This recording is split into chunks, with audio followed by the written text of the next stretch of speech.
Imagina uma pessoa que está vivendo as suas responsabilidades, obrigações, típicas de uma vida adulta.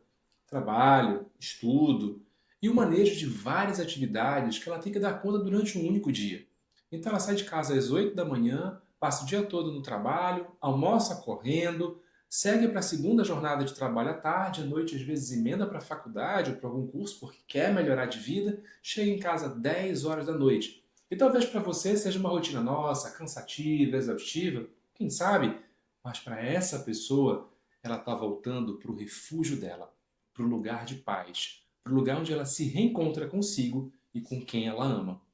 Você quer viver isso? Vem com a gente no podcast Vida 2 Mais.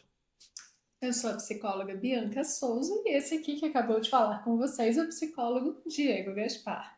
Aproveita, já aperta aí o botãozinho, curte, compartilha, comenta para que esse conteúdo chegue até mais pessoas.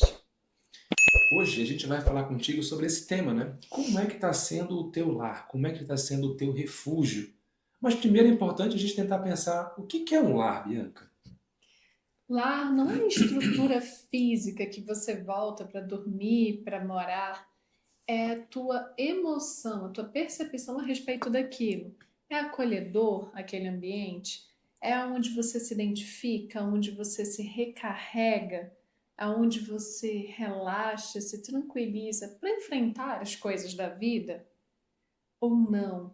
Você não tem referência de lar atualmente? Isso é complicado, né? O que precisa acontecer para que a sua casa e o seu relacionamento se torne um lar para você? Você já conseguiu se responder isso? Queria problematizar um pouquinho. Quando você fala assim, o que precisa acontecer, né, para sua casa, seu relacionamento se torne um lar? Será que eu posso dizer que essa estrutura de pedra, de concreto, de tijolo é o meu lar? Então, se eu não tenho uma casa rebocada, com forro, então eu não vou ter um lar?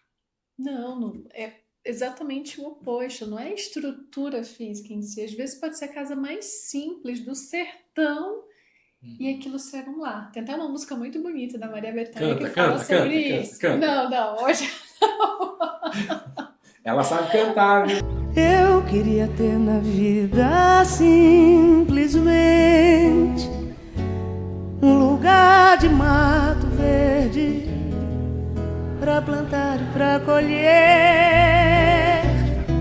ter uma casinha branca de varanda.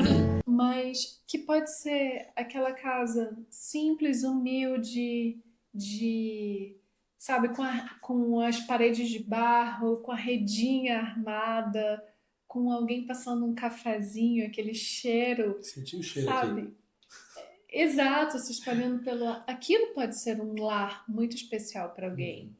Mas a questão é, você associa um lar à estrutura física ou às relações que você estabelece com as pessoas que habitam aquela moradia?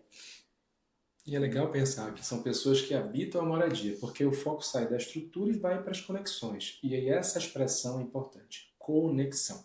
Será que você está se conectando? Porque conexão, entenda, não é sair do trabalho, da tua rotina externa a esta moradia, a esta casa, e voltar para lá. Me conectei, estou em casa. Eu chego em casa, ligo a TV, vou assistir meu programa, para aqueles que bebem, tomar uma cerveja, pegar um... Estou conectado, estou em casa. Não, você não está conectado com nada, talvez no máximo com você mesmo. Mas se a tua função é entender que teu lar é teu abrigo, você precisa sim do seu tempo de solitude, mas se você não se conectar com as pessoas, você vai começar a fragilizar esse abrigo. É como se você estivesse levantando uma casa sem fazer a fundação. E a fundação é a conexão. Sabe quando o cara coloca para fazer concreto, ele coloca lá areia, seixo e o cimento? Precisa misturar tudo? E se você tiver uma betoneira, você vai colocar numa determinada velocidade, com determinado ângulo para girar, para que aquela mistura possa ser homogênea o suficiente para ser conectada e fazer a fundação. Mas não é só isso que precisa. Você vai precisar fazer também perfuração do solo, colocar uma estrutura de ferro, fazer ali a mistura com todos esses componentes para tentar levantar um pilar para fazer sua casa. Qual é o pilar que você está levantando? É o pilar do futebol? É o pilar da cerveja?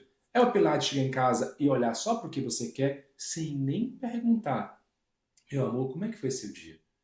E as crianças estão bem? Posso ajudar com alguma coisa? Ou interagir direto, né, com as crianças, com Imagina. animais de estimação. Ou seja, o lar construído, os pilares que o Diego está te confrontando, é exatamente as relações que você estabelece no ambiente de Uhum. moradia. Mas esse ambiente, por melhor que seja, realmente é seu lar? Ou você ainda está preso ao lar dos teus pais? Mesmo estando casado, casada, e agora? Como saber a diferença, Bianca? Como é que eu sei se eu estou na minha casa, ainda vivendo no lado dos meus pais, ou se eu estou na minha casa, vivendo na minha casa? Peraí. Vou reformular a pergunta. Como é que eu sei se eu estou na minha casa, me conectando com as novas pessoas que fazem parte da minha vida, esposa, filhos, ou se eu estou me conectando na minha casa, ainda vivendo como se estivesse com os meus pais? Ou seja, sua referência de lar, de abrigo, de aconchego, de ambiente para se recarregar é lá na casa dos seus pais, mesmo estando casado na sua casa? Se você respondeu sim, aí está um alerta. É um alerta de perigo. Por Calma que é quê, o próximo Diego? podcast. Calma, é o próximo. Aguarda. Segue aí que no próximo você vai trazer informações sobre. Agora, a gente vai comentar o seguinte. Como que eu faço para desenvolver as conexões do meu lar? Para que eu possa voltar para casa para um lar. Porque senão a gente começa a perceber que essa casa deixa de ser um abrigo e começa a se tornar uma prisão.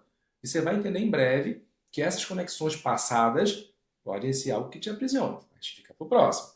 Agora o foco é o que na minha relação com a minha família pode me aprisionar e o que pode, na relação com a minha família, realmente ser abrigo.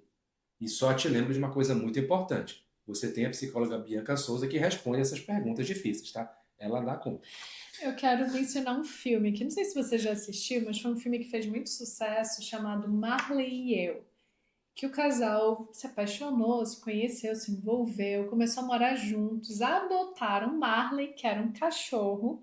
O Marley era extremamente danado, peralta em casa, saía correndo com peças de roupa, destruía, pulava nas coisas, até que esse casal começou a ter filhos.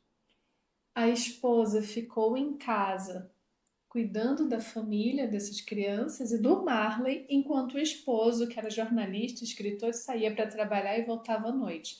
E todos os dias, quando ele voltava, ele estacionava o carro na frente da garagem da casa dele e passava alguns minutos segurando o volante ali, respirando, olhando para dentro de casa, como quem se prepara para entrar no caos. Mas ela também percebia o esposo fazendo isso. E ela ficava super insegura, olhando de dentro da casa pela janela para ele, tentando controlar o Marley na euforia para não acordar as crianças quando o Marley percebia que o tutor dele havia chegado também. Você se sente assim? Você se sente precisando respirar? Ai, deixa eu me armar aqui para entrar em casa? Para enfrentar aquela talvez rotina, caos, estresse que pode ser seu ambiente doméstico, independente da infraestrutura física, tá? Lembrando, estamos falando de relações. Ou você respira aliviado, aliviada, porque quem está lá dentro, as pessoas que estão lá dentro são o seu lar. Independente da onde você mora, independente se você se mude para o outro lado do mundo, aquela pessoa é seu lar. Ficou reflexivo aí, né, do outro lado. Eu fiquei aqui. Pensando nisso, eu fiquei imaginando que tem esse ponto, né? O lar, ao mesmo tempo, Bianca, que ele pode ser um pilar que está te edificando para construir algo para si, para todos que ali estão. Mas o que a gente percebe é que na ausência de um lar, você deixa de construir os seus pilares. E os pilares, eles estão ali fundamentados com os teus valores. Se de repente você está aí refletindo, cara, por que eu não tenho um lar como eu gostaria? E aí a resposta talvez seja nessa direção que eu vou trazer aqui. Porque talvez você não esteja alinhando os seus valores a esses pilares que constroem seu lar. Então, se você olha para a sua casa, olha para as pessoas que lá estão e percebe de repente que você não tem o seu espaço, que você não tem o seu canto, que você não consegue ser ouvido, que você não tem suas necessidades contempladas, percebe que você está num lar que não é aquele que você desejava. Você está num pseudo-lar. E esse pseudo-lar, ele está ali harmonizado socialmente. Para quem vê de fora e diz, nossa, que família feliz. Mas você que está lá dentro não sente isso. Você não se sente pertencente àquelas relações. E aí te dá a sensação de que aquele não é um lar, porque não está sendo o seu abrigo. Então você precisa, nesta relação que se estabelece, criar o seu espaço. Criar as conexões com o seu tempo para cada coisa. Então agora é o tempo de eu estar com os meus filhos, agora é o tempo de eu estar com a minha esposa, agora é o tempo de eu cuidar de mim, agora é o tempo de eu fazer as tarefas de casa. Sim, cara, pra ti, que é homem que tá me ouvindo aqui. Tu tem que ajudar, cara. Não é só tua mulher e teus filhos que têm obrigação. Não é. Você tem que lavar a louça, você tem que varrer o quintal, você tem que lavar roupa, você tem que cozinhar. Aquela história de que isso é coisa de mulher. Cara, estamos no século XXI. Se tua mulher fizer isso, ela vai ter um burnout familiar. Não sei nem se tu sabias que isso existe, mas isso existe. E se tu não entenderes isso, tu vai ter um outro tipo de burnout, que é o burnout financeiro. Tem uma dica até que foi publicada recente num artigo da Forbes. Dá uma olhadinha lá. Então, assim, tem muitas coisas de psicopatologia afetando a vida das pessoas, mas porque estão se sobrecarregando. Então, se tu não queres ter um lar sem fundação, divide a responsabilidade.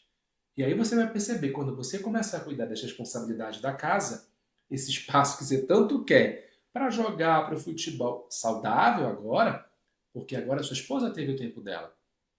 Eu brinco com uma pessoa que eu atendo, que tem assim os fatores premium, né?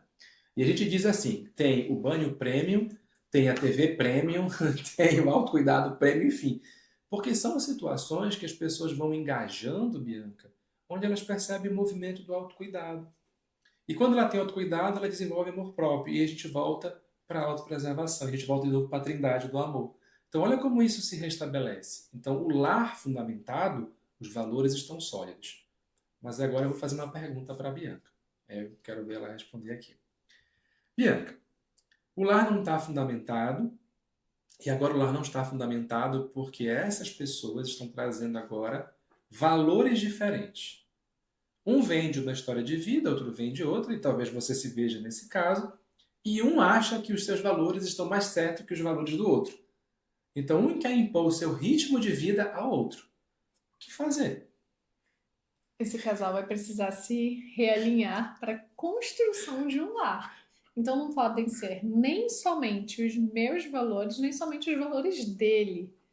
É preciso que eles encontrem valores em comuns ou construam outros.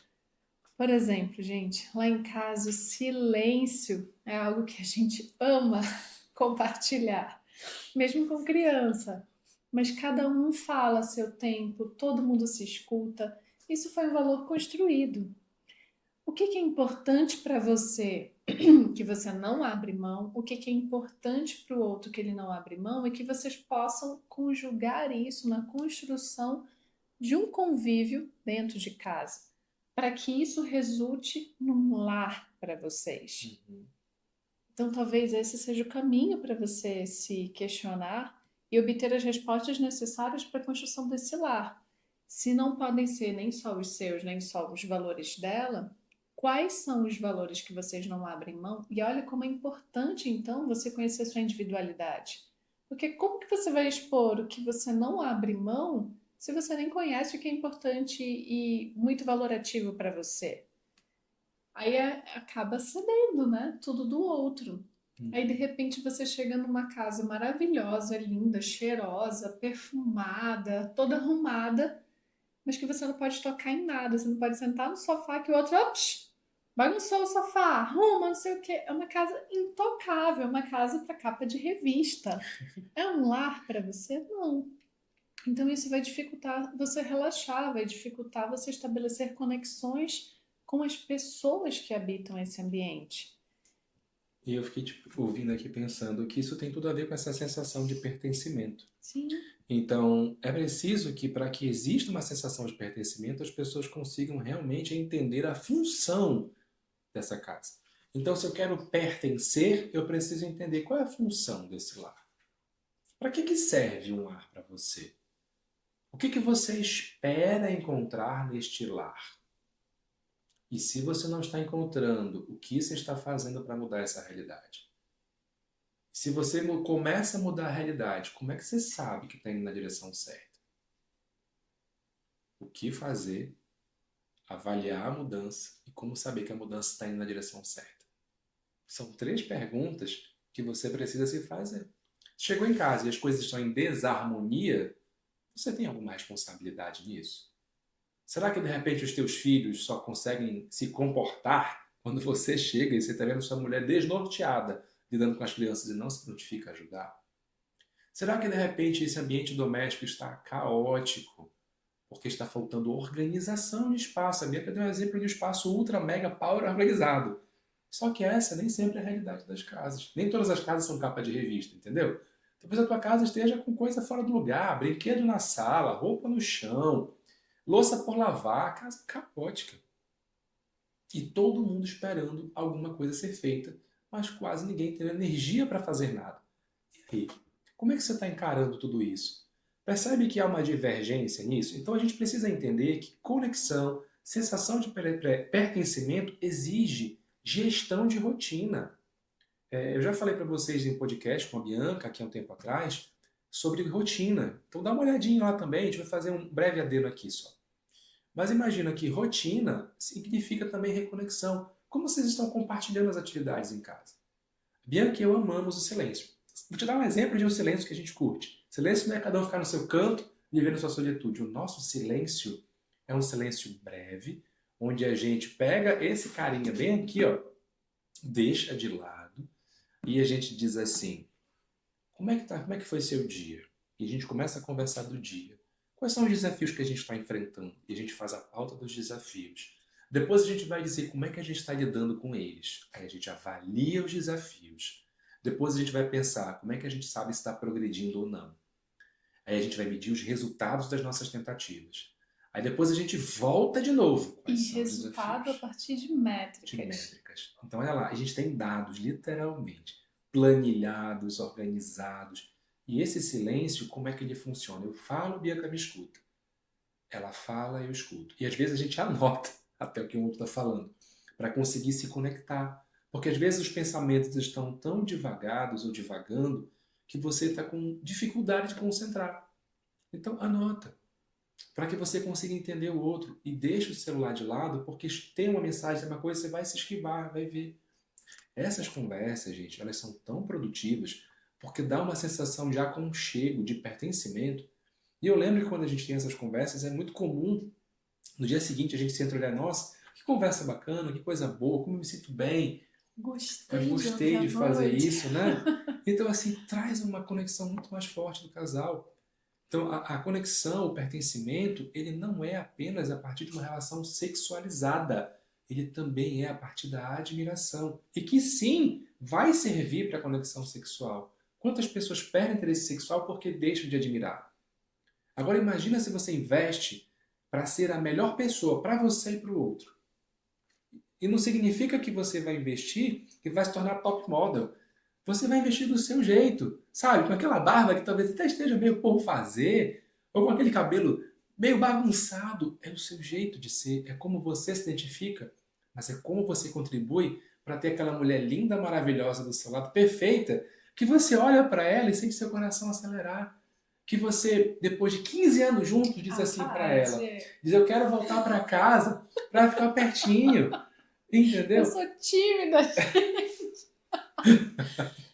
Resumindo, o que talvez possivelmente sirva para você de tudo que o Diego trouxe é fé. De calma, preste atenção. Fé, foco e esforço. Tá? É isso aqui que eu quero destacar resumidamente sobre tudo que o Diego falou. Foco, transformar suas relações familiares em lar. esforço. O que eu preciso fazer do meu jeito, com os meus ou os nossos valores, para transformar esse relacionamento num lar. Sabe por quê, gente? Vocês podem se mudar, vocês podem ter outras oportunidades profissionais, vocês podem tomar decisões que levem a família para outras cidades, outros estados, outros países. E aquela conexão do relacionamento permanecer sendo um lar para você. É por isso que a gente está destacando que muitas vezes aquela casa linda, maravilhosa, rica, não necessariamente a quem habita ali encontra um lar. Pode acontecer também, mas assim como naquela casa simples, humilde, pé de chão, sabe? De terra batida, né? Pode ser um lar também. Então, se questione. O que você precisa fazer para ter fé? Tradução, foco e esforço para a construção do seu lar. E se está difícil, lembra que você pode encontrar ajuda. Aqui no Instituto Atualizar a gente oferece psicoterapia individual e para casal. E a gente terá o maior prazer em te auxiliar nessa jornada de tornar esta estrutura que se chama de casa num lar. Então conta com a gente. Agradecemos todo o seu esforço. Lembra de se inscrever no nosso canal. E muito obrigado por tudo, por ter ficado até aqui esse momento com a gente. Um beijo instalado para você e até a próxima. Até lá.